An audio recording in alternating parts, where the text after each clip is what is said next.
Changes. Turn and face the strain. Changes. Don't tell them to blow up on all events.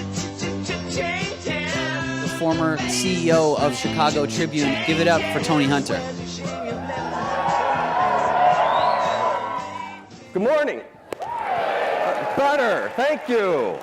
What do they say? To get passionate performance, you need to give it. So thank you for that. I'll take all I can get. You might say, what's David Bowie have to do with leading through disruption, right? Well, as leaders, I think it's very instructive.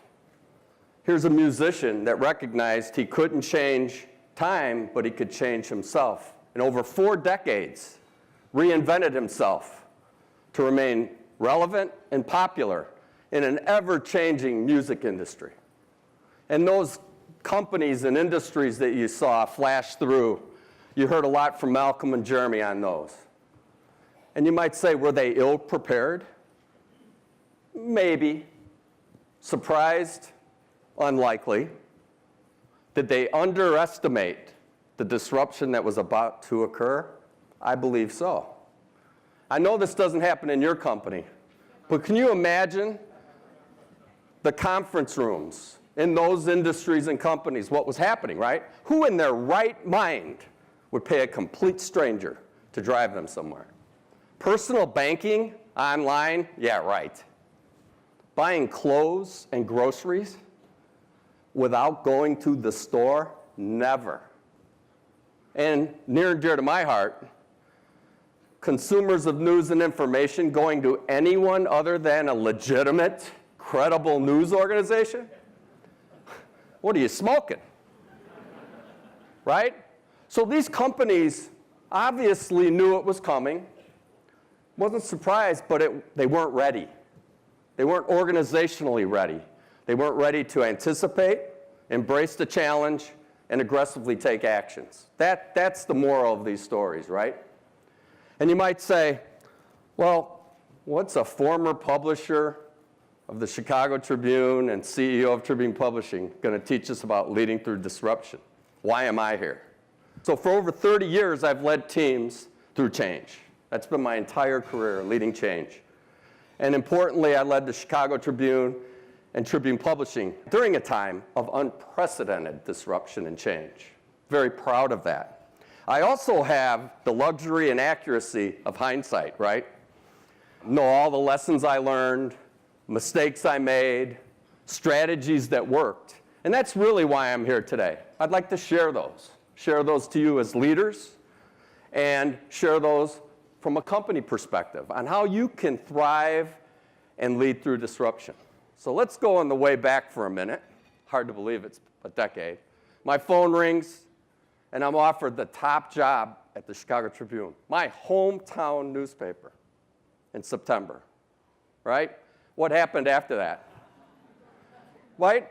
Financial collapse, Great Recession began, digital disruption, mobile phones and social media pounded us, right? And on top of that, icing on the cake, our parent company filed for bankruptcy.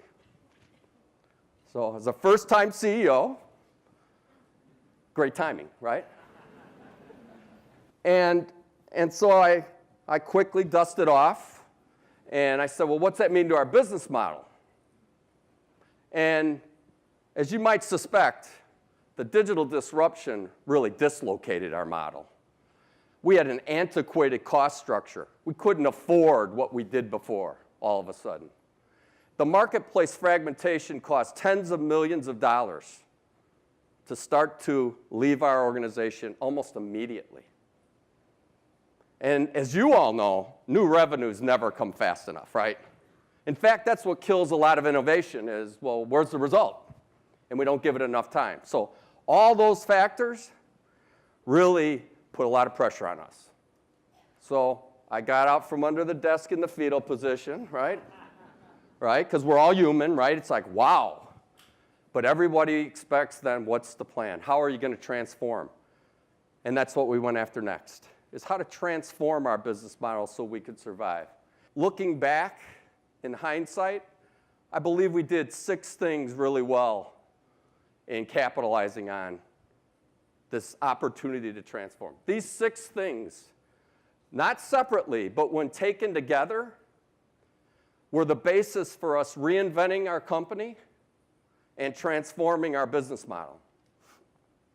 And I'm going to walk through those quickly.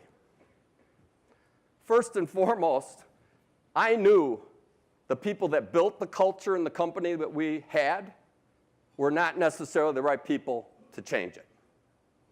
So I made significant changes in the senior team. And I look for people with cross-functional experience, right? Diversity of perspective, but they all were outspoken about the need for change. I did not hire them and put them into jobs on technical skills. I wanted leaders.